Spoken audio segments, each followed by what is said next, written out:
Sabe o que é que acontece ali dentro de uma planta para ela crescer tanto para dar aquela produção toda? Pois é exatamente esse funcionamento interno da lavoura que a gente vai desvendar hoje, seguindo as ideias do grande professor Paulo Mazafera. Essa pergunta é a chave de tudo, né? Como é que pode algo tão fundamental como a luz do sol se transformar em resultado lá na colheita? Bom, não tem mágica não. A resposta é ciência pura. É a fisiologia vegetal que explica, tintim por tintim, essa transformação incrível. E olha, para guiar a gente nessa jornada, ninguém melhor que o professor Mazafera. A paixão dele pelo assunto é contagiante. E sabe de onde vem? Dessa busca, dessa curiosidade de sempre perguntar, mas por quê? Porque no fim das contas, não adianta só saber o que acontece. O grande lance é entender como e principalmente por que a planta reage de um jeito ou de outro ao ambiente dela. Então, vamos lá. Começando pelo básico. Imagina a fisiologia como se fosse o motor escondido da lavoura.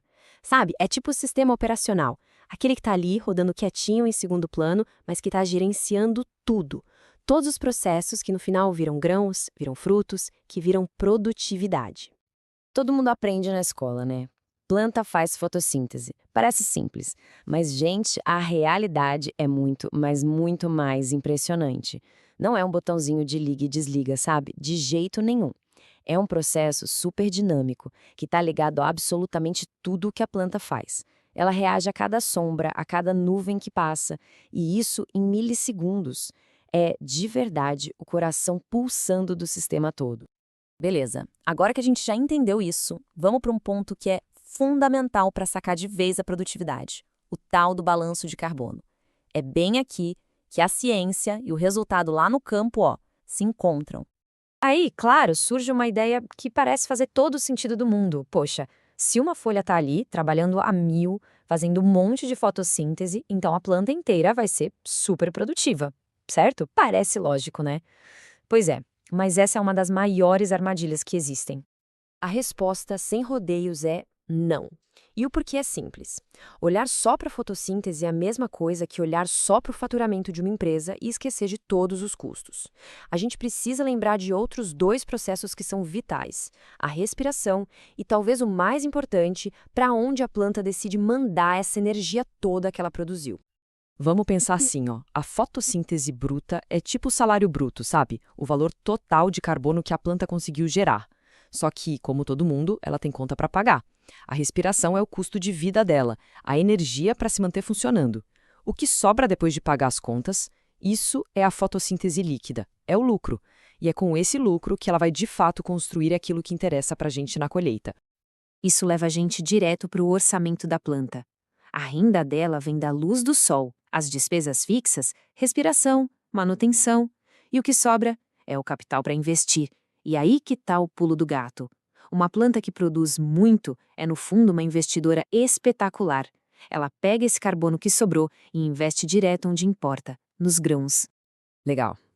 Até aqui, a gente falou da planta como se ela estivesse sozinha no mundo. Mas na lavoura de verdade, a história é bem diferente. Lá é uma história de comunidade, uma história de competição e até de cooperação por um recurso que é absolutamente vital: a luz. Imagina lá no comecinho. Cada plantinha tem seu próprio espaço, seu próprio sol. É aquela fase de crescimento individual, né? Ela pode se estabelecer tranquila, sem ninguém para fazer sombra, sem ninguém para atrapalhar. Só que aí a lavoura vai crescendo, vai fechando, e a competição pela luz começa para valer. Aquele campo que era uma coleção de plantas individuais, agora ele vira quase um organismo só, uma comunidade. E é nessa hora que a arquitetura das folhas, o jeito que a sombra se projeta, tudo isso vira fator decisivo para o sucesso do conjunto todo. E é aí que mora o perigo de uma comunidade superlotada, de um plantio muito denso. O que acontece? As folhas de baixo acabam ficando no escuro. A planta, que não é boba, decide cortar custos e induz a morte daquela folha. Só que tem um problemão aí. Quando essa folha morre e cai, ela leva junto um monte de nutrientes preciosos, nutrientes que deveriam ir para enchimento dos grãos. É como se fosse uma autossabotagem, sabe? Forçada pelo ambiente. Beleza. Essa ciência toda é fascinante, né? Mas e na prática? lá na fazenda, no dia a dia, como é que a gente pega todo esse conhecimento de fisiologia e transforma em mais sacas por hectare? Essa é a pergunta de 1 milhão. Olha, o ponto de partida é entender uma coisa fundamental. Cada semente que vai para o chão é um projeto de engenharia. Ela tem um potencial produtivo máximo já escrito no DNA dela. Pensa nela como um software de altíssimo desempenho. O trabalho de quem planta, então, é o quê? É criar o ambiente perfeito, dar os recursos certos para que esse software possa rodar liso, sem travar. E como é que se faz isso? Na prática, é seguir o manual da boa agronomia. Não tem segredo. Espaçamento correto, época certa, adubação bem feita, água na medida, controle de pragas. Cada um desses passos não é só uma tarefa para riscar da lista. É uma forma de dar condição para a planta expressar todo aquele potencial que levou décadas de pesquisa genética para ser colocado ali, dentro daquela sementinha.